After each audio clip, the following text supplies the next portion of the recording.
Muito bem, outra coisa importante aqui é que à medida que a temperatura de um determinado corpo, uma determinada matéria, uma determinada substância, a temperatura que, como a gente viu, está relacionada com a agitação térmica microscópica dos átomos que compõem essa substância, mas que macroscopicamente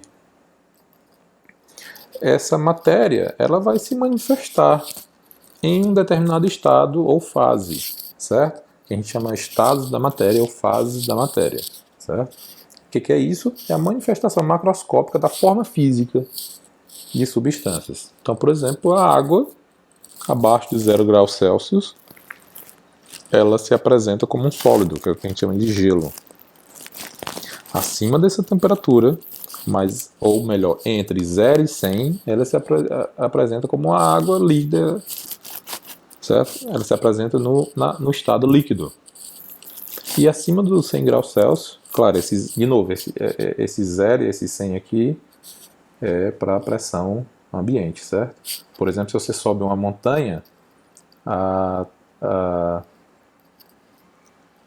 temperatura necessária para ferver água, certo? Vai ser diferente do que esses 100 graus Celsius. Você vai precisar aumentar a temperatura, exatamente.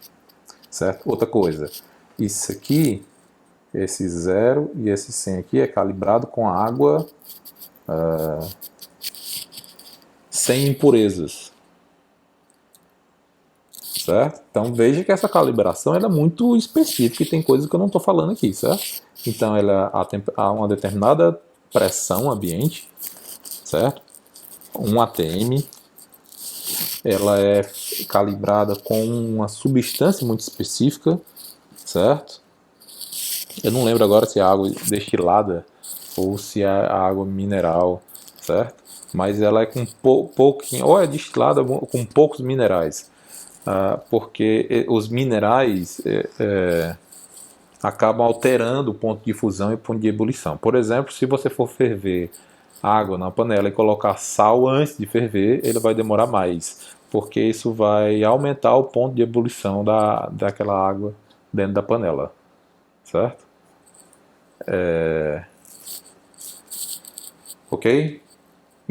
Então, essa calibração aqui, ele é para uma condição física muito específica e para uma substância muito específica. Muito bem, voltando para cá.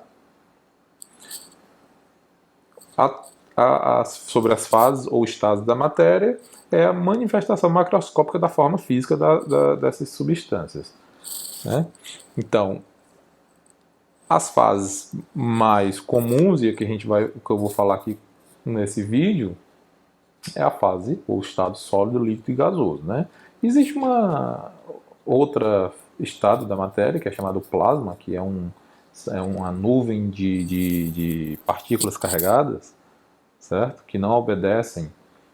Ele só recebeu essa definição ou nomenclatura de um novo estado da matéria,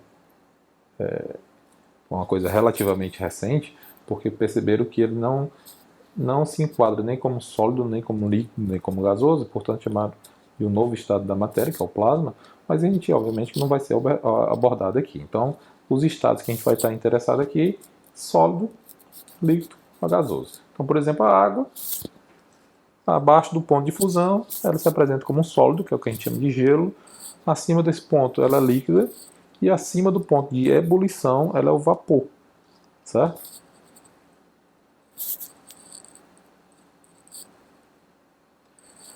Uma mesma substância pode se apresentar no estado sólido, líquido ou gasoso, dependendo, né, como eu acabei de falar, dependendo da temperatura. Então, aqui, aumentar a temperatura de um determinado sistema, ela passa de um estado para outro, certo? De sólido para líquido para gás. Veja que aqui, essas setas verdes aqui que eu desenhei, quando ela sai de um estado para outro, ocorre o que a gente chama de transição de fase. Certo? Então, quando ela passa de sólido para líquido, há uma transição de fase. Quando passa de líquido para gás, há uma transição de fase. Cada substância, né, a uma temperatura ambiente, ou não, certo? Ou para uma determinada condição de pressão, a uma pressão ambiente, né? Então, cada substância tem o seu ponto de fusão e seu ponto de ebulição, certo? Então, a água a gente conhece facilmente, a gente vê a água nos três estados. Mas se você pegar metal ou vidro, certo? O que é mais comum é que, como o ponto de fusão desses materiais são altíssimos, você só encontra esses materiais no estado líquido, certo? Que não está no estado sólido, em situações de extrema temperatura, certo? Como um forno, tudo mais. Né? Mas enquanto isso, outras substâncias, como o oxigênio, por exemplo, você até encontra. Então, normalmente a gente encontra o oxigênio no estado gasoso, é possível encontrar ele no estado líquido, mas você, como o ponto de ebulição dele é muito baixo, então você não encontra ele normalmente no estado líquido. Então é só em algumas condições, talvez em um laboratório, para você, né, colocar o oxigênio ou nitrogênio também, né, líquido, certo? Então a água é uma das poucas substâncias que a gente no dia a dia encontra ela nos três estados. Muito bem. O que acontece aqui quando você aumenta essa temperatura? Você tem uma absorção de calor pela substância. Aumenta ou diminui? Então ela absorve ou ela cede substância para outro corpo, né, ou ambiente. Então o que está acontecendo aqui é uma absorção. Vamos supor que imaginar que a gente tem um gelo e aumenta a temperatura, você está fornecendo calor para esse gelo, certo? Ele vai aumentando essa temperatura. Quando ele chega em 0 graus Celsius, ele muda ele passa pela uma transição de fase, muda o seu estado de sólido para líquido. Depois você continua aumentando a temperatura, ou seja, você continua dando calor para essa substância.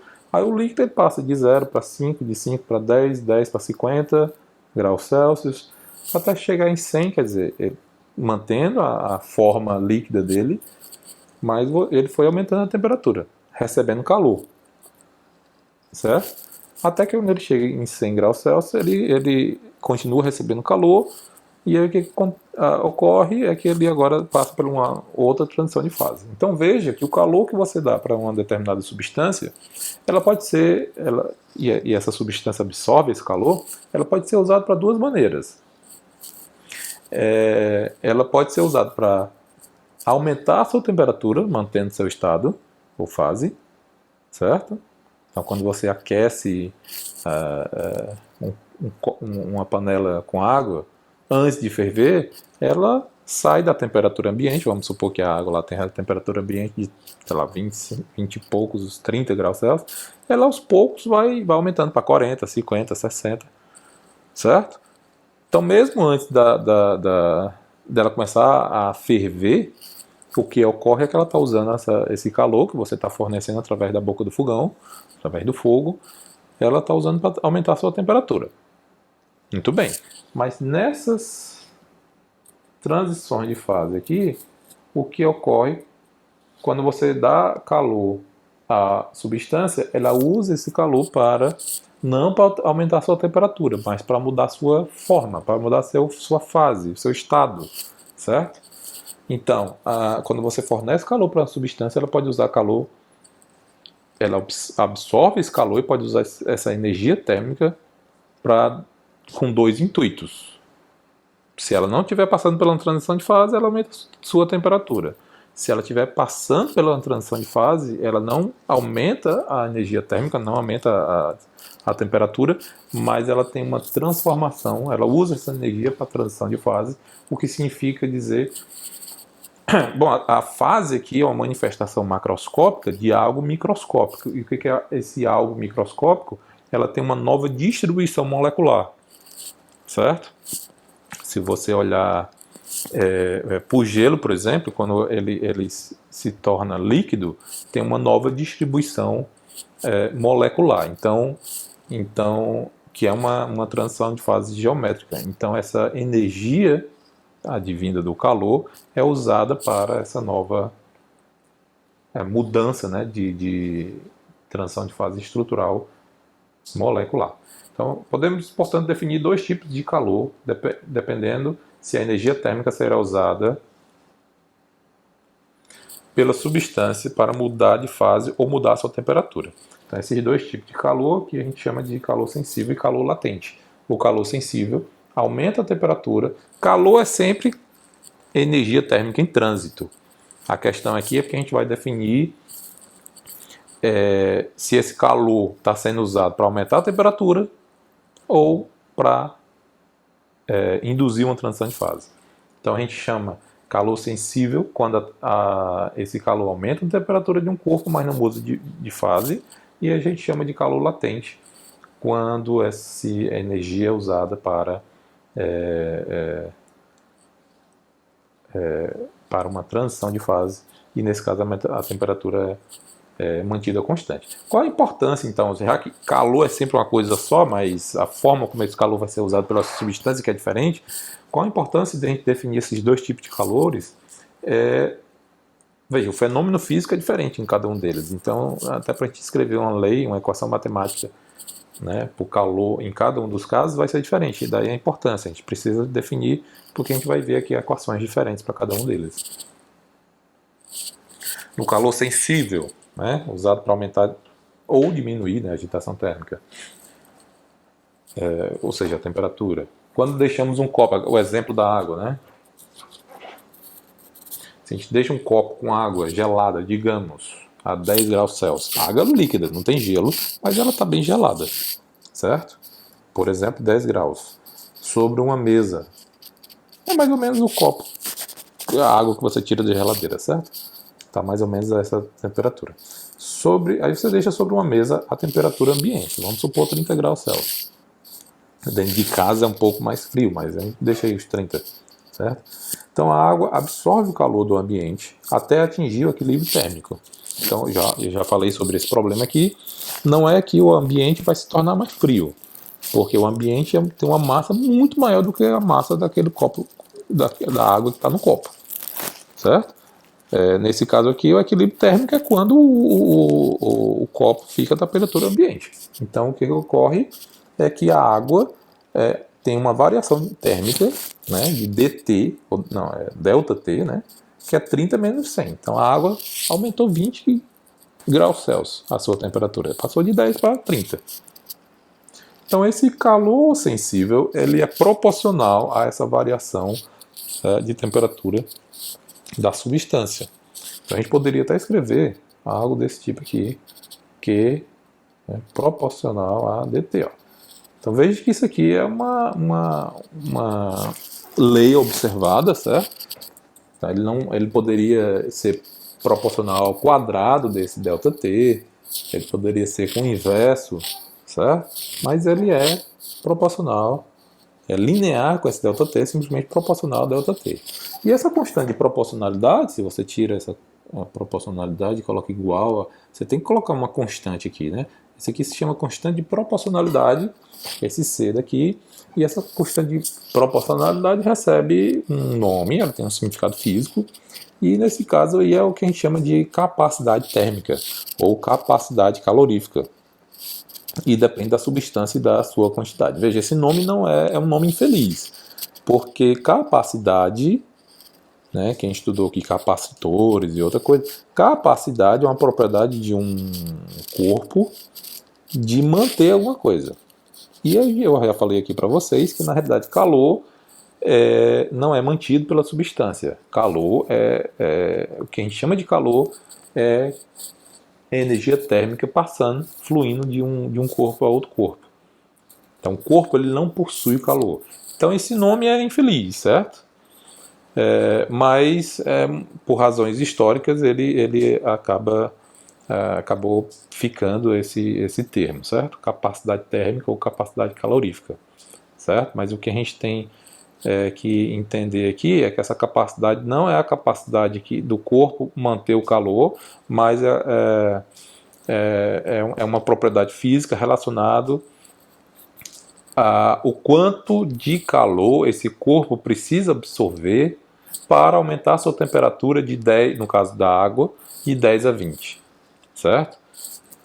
Então é uma propriedade do corpo, mas relacionado à troca de calor com outro corpo, e não com ele absorver esse calor. Não, manter o calor, desculpe. Ele absorve, mas ele não mantém, né? O que se mantém é a agitação térmica, a energia térmica, que se manifesta macroscopicamente na grandeza física chamada temperatura. Certo? Então essa capacidade térmica está relacionada, por exemplo, se você pega água e você aumenta a temperatura dessa água de 10 a 20, você precisa fornecer uma determinada quantidade de calor para isso. Mas se você fizer isso com outra substância fora a água, para sair da mesma temperatura inicial e chegar na mesma temperatura final, você talvez, se for uma outra substância, muito possivelmente você vai precisar de uma quantidade de calor maior ou menor, né? Com certeza vai ser diferente. Por quê? Porque essa capacidade térmica, ela depende da substância, né? E mais, depende da sua quantidade, certo? Então aqui entra aquela história que eu estava falando, que quando você tem dois corpos trocando calor entre si, né, a temperatura final não necessariamente vai ser a temperatura média entre esses dois corpos. Por quê? Porque vai depender da quantidade, o tamanho, né, e a massa desses dois corpos, certo? Então, essa grandeza C, ela depende dessa substância, mas ela depende da quantidade. Então, a gente pode, inclusive, definir aqui uma outra propriedade física que diz respeito só à substância e não à quantidade, que é o calor específico. E é o quê? É simplesmente aquele calor, aquela capacidade térmica dividida pela massa. Certo? Então, quando você faz esse cálculo aqui de capacidade térmica dividido por massa, veja, capacidade térmica a gente usa um C maiúsculo, não confundir, certo? Isso aqui é meio confuso mesmo. Então, isso aqui é um C maiúsculo. C maiúsculo é a capacidade térmica. E quando a gente divide esse C de uma determinada substância a uma determinada quantidade, a gente divide pela massa dessa substância, certo? A gente tem um Czinho, que é o calor específico. Aí esse aqui é uma grandeza que só depende da substância, porque você já está tirando aí, né? Ao dividir a capacidade térmica pela massa, você está com uma propriedade da substância, certo? Então, por exemplo, você tem capacidade térmica da água com tantos graus Celsius, e a mesma água, com uma certa massa, e se você dobrar essa massa, você está dobrando a capacidade térmica. Mas quando você divide isso pela massa, aí a gente tem essa grandeza física chamada calor específico, que vai ser independente do tamanho dessa substância, da massa dessa substância, vai ser uma propriedade da substância, certo? Então a água tem um calor específico dado por tanto. A gente até pode procurar aqui na internet.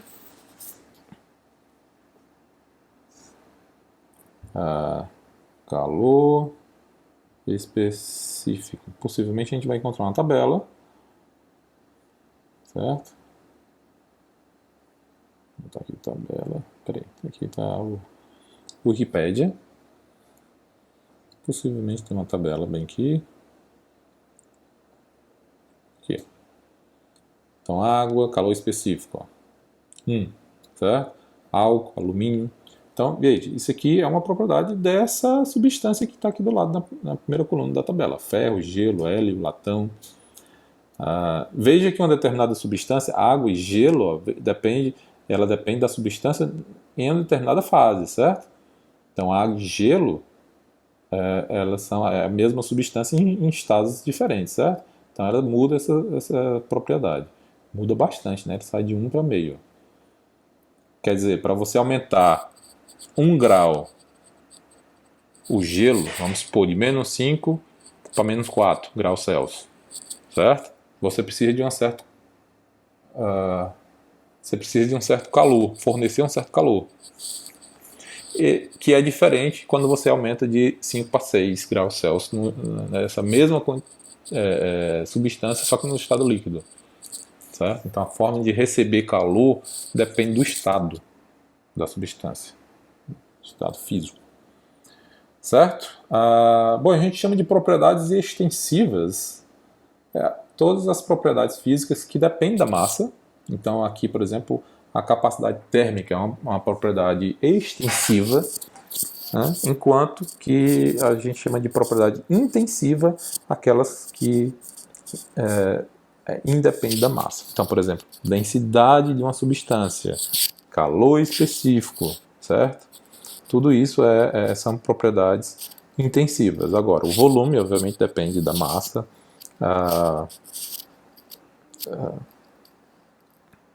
Que mais? A capacidade térmica, como está escrito aí, certo?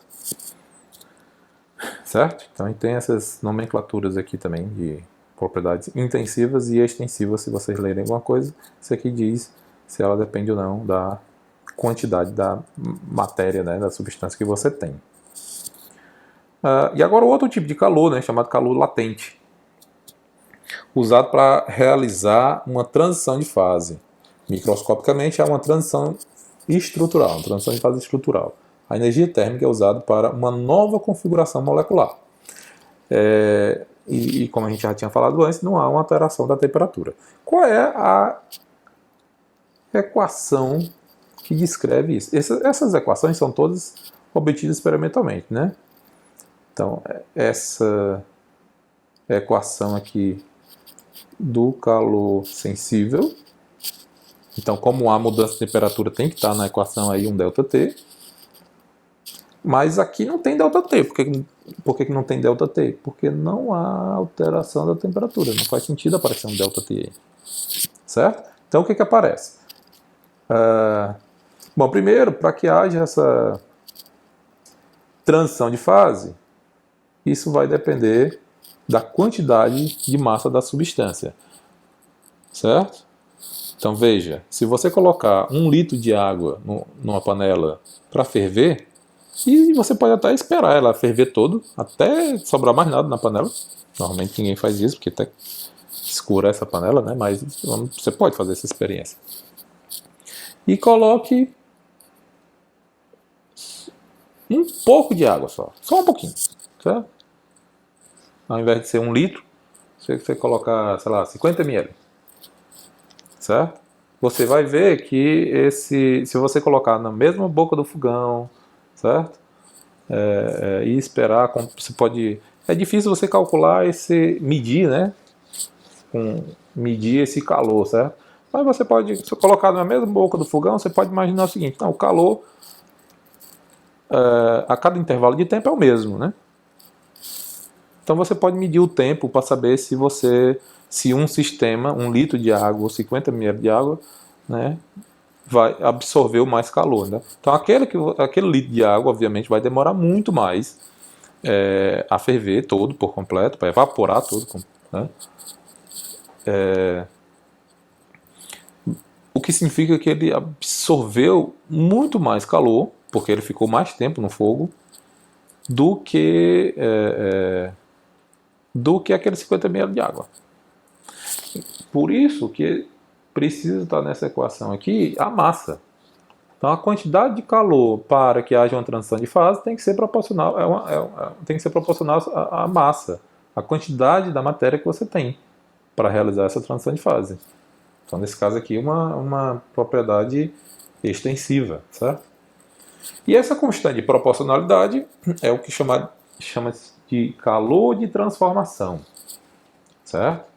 Então ele depende basicamente de duas coisas. Primeiro da substância, certo? Assim como o calor específico. Mas ele não pode... Certo? Sim, a gente pode... Depois de definir esse... A gente pode escrever essa equação usando o calor... Também é outra maneira de escrever essa equação aqui, o calor sensível, usando o calor específico dessa maneira. Então, esse aqui é o calor, capacidade térmica, certo? Esse aqui é o calor específico, esse aqui é a massa. Então, também é muito comum a gente encontrar essa equação aqui escrito dessa forma, certo? Tinha esquecido de falar isso. Então, essa constante de proporcionalidade, veja, diferente do calor específico, chamado aqui de o L, né? Calor de transformação, ela depende da substância, assim como o calor específico, mas diferente do calor específico, ela depende da transição de fase. Então, ela depende se você está fazendo gelo se transformar em água, ou água se transformar em gelo, existe uma simetria aí, certo? A constante é a mesma. Mas é diferente se você estiver transformando líquido em gás, ou gás em líquido. Então, o que é comum você encontrar por aí é que você chama de LF, é o calor de fusão. Então, é uma constante para aquela substância, mas quando você está numa determinada transição de fase. Qual é a transição de fase aí? É sólido líquido. Certo? Ou L, evaporação, né? Eu acho que normalmente se usa a letra F. Certo? Calor de evaporação. Que é diferente. Então, se você estiver fazendo a transição de fase sólido líquido ou líquido e gás, essa constante multiplicativa, mesmo que a massa seja constante, estou falando da constante multiplicativa aí, ela é diferente. Então, a quantidade de calor para uma transição de fase ou outra transição de fase vai depender da transição de fase. Certo? Deixa eu ir aqui num livro, que eu acho que eu deixei o livro aberto. Mas eu não... Deixa eu ver onde é que está escrito.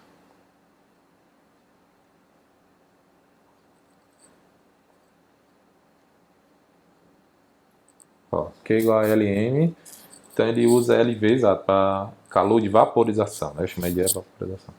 E calor de fusão é LF. Certo? Então ele depende da transição de fase. Ok? Bom, o resultado, né, dessa maior agitação térmica, quando você aumenta a temperatura de um determinado corpo, a manifestação dessa maior agitação térmica macroscopicamente é uma dilatação do objeto ou da substância, certo? Que é chamada de dilatação térmica. Então, fornecer calor a uma substância aumenta a sua agitação térmica, o que significa uma maior separação entre os átomos dessa substância, e isso induz, né, uma dilatação macroscópica da substância, ou seja, um aumento do seu volume. Okay? Então, essa dilatação tem sido estudada há muito tempo, e pelo menos para pequenas dilatações, é o que a gente chama de regime linear, a variação volumétrica, então a gente supõe que a gente tem um determinado substância, né, com um certo volume. Então vamos com um certo volume inicial e você dá calor, né, a essa substância de tal forma que ela aumenta sua temperatura. Então ela tinha inicialmente uma temperatura inicial com volume inicial TI, VI, e você aumenta essa temperatura dessa substância para uma T final, uma temperatura final, e isso, pela agitação térmica, isso significa dizer que ela vai aumentar seu volume para um volume final, certo? Então, de tal forma que a gente tem aqui uma variação na temperatura, ΔT, que é o T final menos o T inicial, e associado, né, a essa variação de temperatura dessa substância, a gente tem também uma variação volumétrica, que é o V final menos o V inicial. Muito bem, esse ΔV e esse ΔT, eles dependem um do outro, certo? E basicamente o que o pessoal encontra é o seguinte, ΔV é proporcional a ΔT, mas ele também é proporcional ao volume inicial, certo? Então, se você aplicar, aumentar uma determinada substância que tem, sei lá, 1 metro cúbico, e você induz uma variação temporal de ΔT de, sei lá, 10 graus Celsius, certo? E faz a mesma coisa, induz essa mesma variação térmica na mesma substância, mas com um volume inicial maior, então você vai ver que a variação volumétrica vai ser diferente, certo? Então essa variação volumétrica, ou seja, o volume final, certo? O volume final, ele vai depender da temperatura final, mas também do volume inicial. Então, quanto maior esse volume inicial, mais ele pode crescer, vamos dizer assim, em termos de volume. Ok? Então, essa variação volumétrica é proporcional à multiplicação da velocidade inicial, né, com o ΔT. Ok? A gente pode tirar essa proporcionalidade, colocar uma igualdade. A constante que aparece aí nessa relação se chama coeficiente de dilatação volumétrica. Ok? E a gente tem essa equação aqui como resultado final para descrever essa dilatação térmica em termos do volume de determinada substância. ΔV, que é V final menos V inicial, é igual a uma constante, que é o coeficiente de dilatação volumétrica, que depende da substância, certo?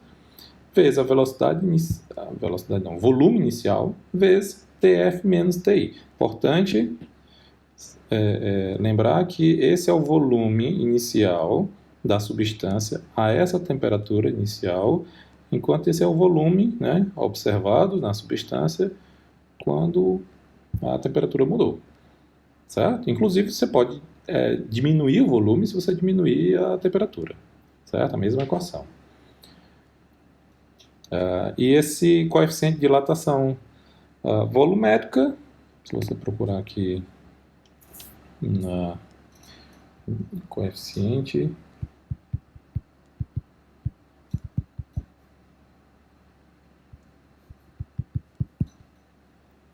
aí você vai ver que tem tabelas, né, para mostrar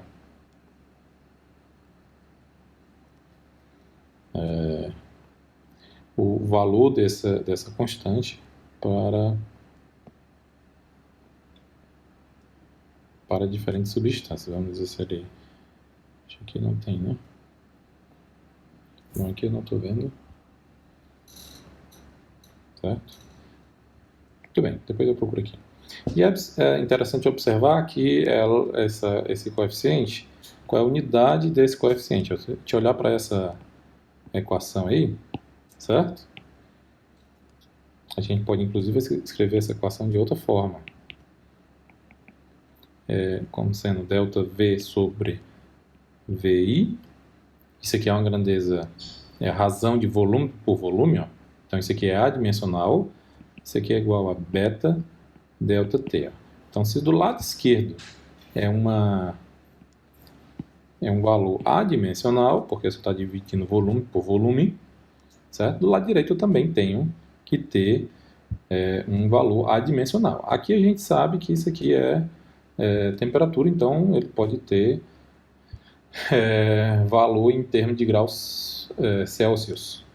Então, para que beta vezes ΔT não tenha dimensão física, esse beta aí, portanto, tem que ter uma unidade que é inversamente a unidade de temperatura. Então, por exemplo, é 1 sobre graus Celsius, a unidade física do beta, certo?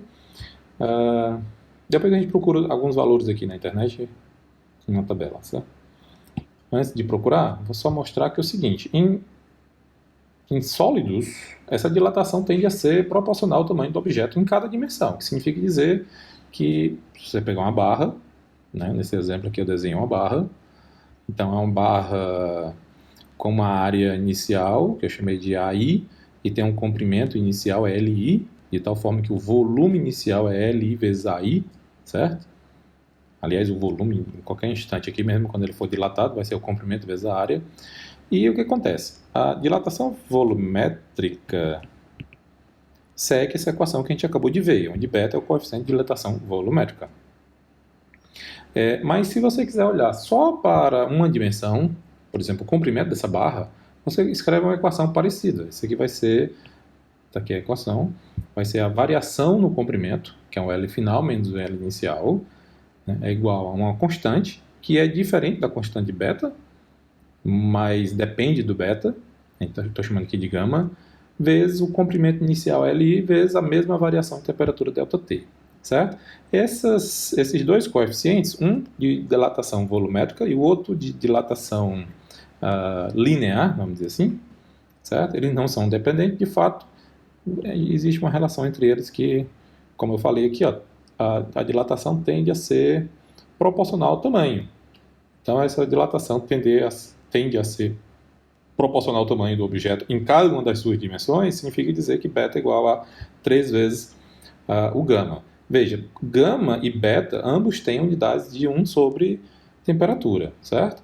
Mas o valor numérico dele aqui do beta tem que ser maior. E a gente pode, eu não escrevi aqui, mas a gente pode imaginar, né, ou querer calcular a dilatação de uma superfície, né? Então, por exemplo, a gente pode estar olhando aqui para essa área desse bloco, né? Dessa barra, e a gente pode escrever uma equação, deixa eu escrever aqui, parecida também, dilatação superficial. Então a gente pode escrever aqui uma variação da área é igual a, vai aparecer uma constante, eu vou chamar essa constante de alfa, certo? Vezes a área inicial vezes ΔT, ó. Onde isso aqui obviamente é a área final menos a área inicial e o ΔT, T final menos T inicial, certo? Esse alfa aqui, ó, é a constante coeficiente de dilatação superficial. A gente também pode relacionar com beta, porque beta é 2 vezes essa constante usada. Isso aqui é um 2 e aqui é um alfa. Certo? Então, a gente pode encontrar a relação entre beta, alfa e gama, né, que são os coeficientes usados nas equações de dilatação linear, superficial e volumétrico. Certo? Mas todas elas, seja uma equação usada quando você... Veja, o volume vai mudar, mas às vezes você está interessado só no comprimento da barra. Você não está interessado o quanto foi que essa área dessa barra mudou. Você pode estar interessado só numa dimensão ou numa superfície, certo? Então é possível você usar a mesma equação, basicamente, para estudar quanto foi que dilatou um certo comprimento desse objeto, ou uma superfície desse objeto, ou o volume todo dele, certo?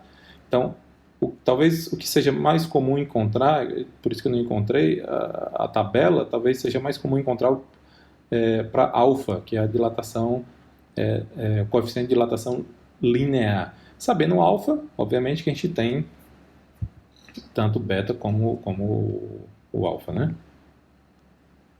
Conhecendo o gama, desculpa, essa letra aqui é gama. Então, por exemplo, vamos procurar aqui dilatação, coeficiente de dilatação, certo? Tabela, vamos escrever aqui tabela.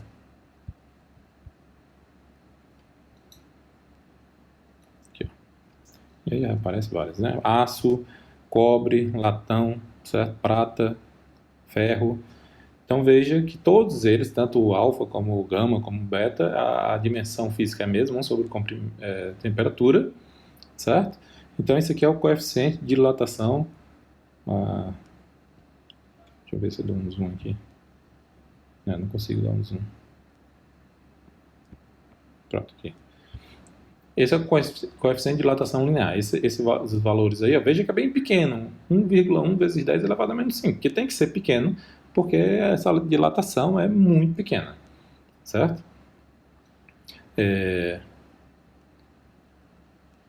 Então, ela é da ordem de 10 elevado a menos 5, 10 elevado a menos 6, certo? E veja, uma vez que eu tenho isso aqui é o que eu chamei de gama, e aí com gama eu tiro o beta, certo? Se você estiver interessado, por exemplo, calcular a dilatação volumétrica, ok? Bom, isso aqui é para sólidos, né? Em sólidos, quer dizer, essa equação que a gente acabou de ver aqui, ela é válida, certo? Não só para sólido, mas é válido também para líquidos. O que é válido aqui para sólido é essa relação aqui, Porque a questão é a seguinte, essa relação entre esses coeficientes, ou seja, essa tendência dessa dilatação ser proporcional ao tamanho de cada um das dimensões do objeto. A questão é que em líquido, por exemplo, você tem água em um recipiente e você aquece, ele vai expandir, certo? O volume vai obedecer essa relação aqui, certo? Essa equação que a gente está vendo. Mas se você quiser calcular isso, por exemplo, em termos da área, certo? Estou imaginando aqui um líquido, água, por exemplo, dentro de um copo. Se você aquece isso, veja, o líquido ele não tem um formato próprio, ele adquire o formato do recipiente que o tem, certo? É uma diferença das fases, né, que a gente estudou aqui. Então essas fases, o sólido ele tem um formato próprio, o líquido ele não, e o gás não tem formato próprio, ele se toma forma do recipiente onde ele está. Com a diferença que como o líquido é mais pesado, a gravidade atua de forma mais efetiva, de tal forma que ele ocupa até um certo o volume e a forma do recipiente onde ele está até um certo, vamos dizer, altura do líquido, né? O gás, por exemplo,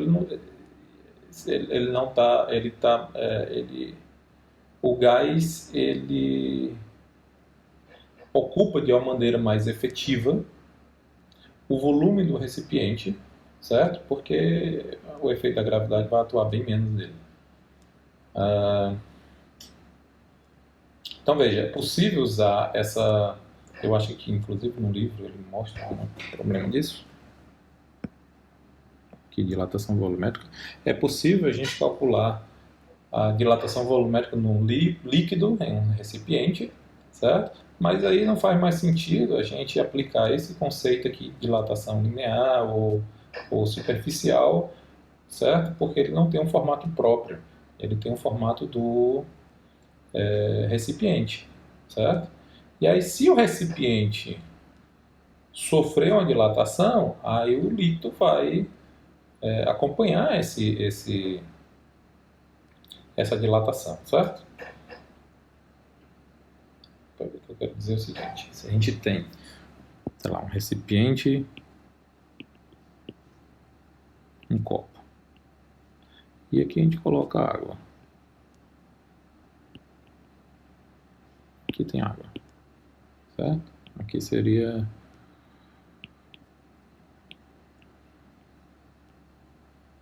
a borda do copo. E o azul aí seria água líquida. Muito bem. Isso aqui é uma temperatura inicial TI. Se de alguma forma a gente aumenta a temperatura disso, o que vai acontecer é que a altura dessa coluna de água pode aumentar e ele vai ocupar um volume maior, certo? Então esse volume maior, então aqui tem um volume inicial VI, é uma temperatura, e na temperatura final ele vai ter um volume final. Veja, suponha que esse copo, esse recipiente seja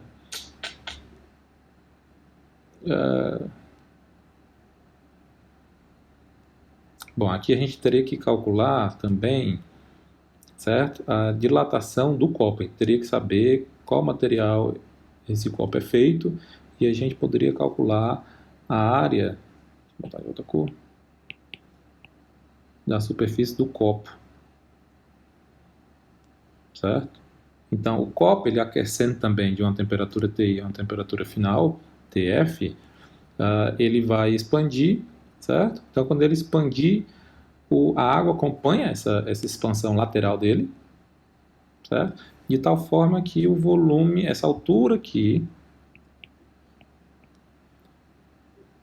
se ele se ajustar na lateral, na área do copo, se o copo se expandir, aí essa altura acaba sendo menor para que esse volume que seja mantido constante, né? Então vamos ver como... Ele dá um exemplo aqui no livro que a gente está usando. Então, um dia de calor em Las Vegas, o motorista de uma transportadora carregou um caminhão-tanque com 37 mil litros de óleo diesel. Ele encontrou tempo frio ao chegar numa certa cidade, em Utah, que é um estado, né? Onde a temperatura estava 23 Kelvin abaixo da temperatura de Las Vegas. E onde entregou toda a carga. Quantos litros foram entregues? O coeficiente de dilatação volumétrica é dado, o coeficiente de dilatação linear do ácido que é feito o tanque também é dado. Então, e ele resolve aqui, né? O volume do óleo diesel é diretamente proporcional à temperatura. Então, ele aplicou aqui... Opa!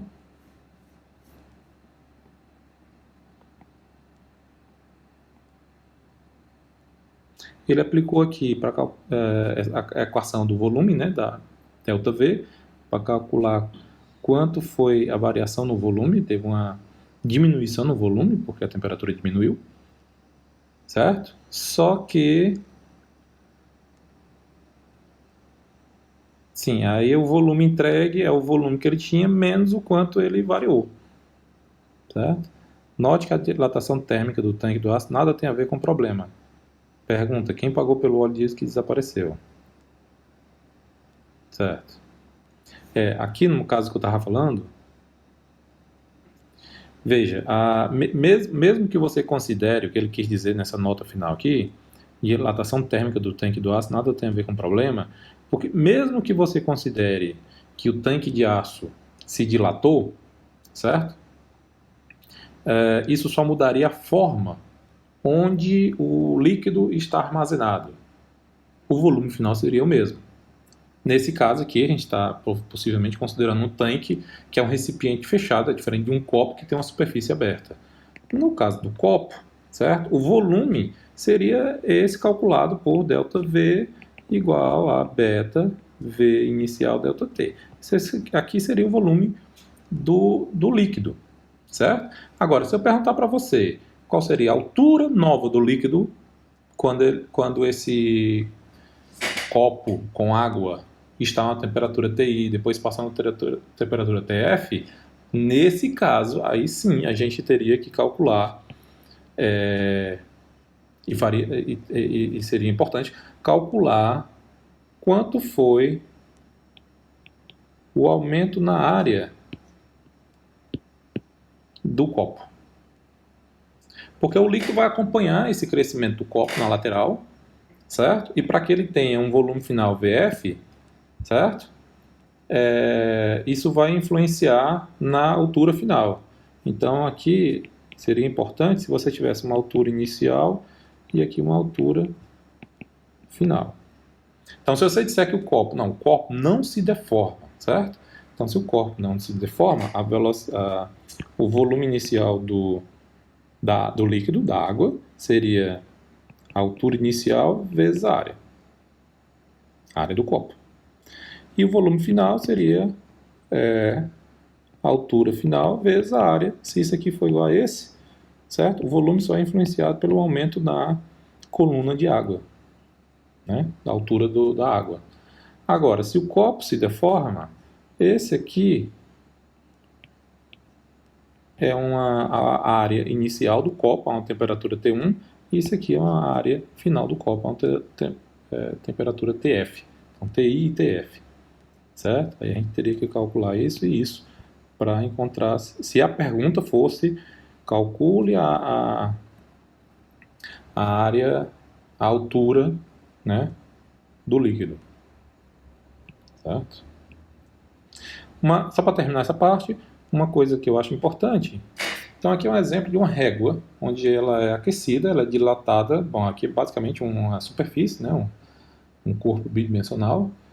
Claro que ele tem a espessura também, a espessura vai dar um volume, mas aqui o item A e item B, né, a figura de cima e a figura de baixo, você vê claramente que tanto o comprimento da régua quanto a altura dela, certo, sofreu uma dilatação. Então, possivelmente a temperatura aqui, TI e TF é maior do que TI, né, porque ele teve um aumento, teve uma dilatação positiva. O que eu quero mostrar para vocês é o que acontece se a gente tem um furo nesse objeto que a gente aquece, certo? Veja, o furo também aumenta, certo? Aqui a gente tem um furo circular e aqui o furo circular com acho que dá para perceber, né? Que ele tem um diâmetro maior. E a razão disso é simples. A dilatação, como eu falei para vocês agora, está relacionado com a dilatação térmica. Não, desculpa, a dilatação térmica está relacionado com a agitação térmica microscópica dos átomos, certo? Então, aumentar a temperatura de um determinado corpo significa dizer que você aumenta a distância média entre eles, certo? Por isso que esses buracos em objetos que sofrem uma dilatação térmica, esses buracos aumentam também, porque eles não podem diminuir, porque se você diminuir, os átomos na superfície desse buraco estariam mais próximos do outro do que no caso inicial, certo? E pelo contrário, eles têm que se distanciar. Então ele se distancia aumentando esses furos, certo? Então a explicação é que esses furos aumentam com a temperatura é explicado por esse aumento da separação atomística, certo? Devido à agitação térmica, ok?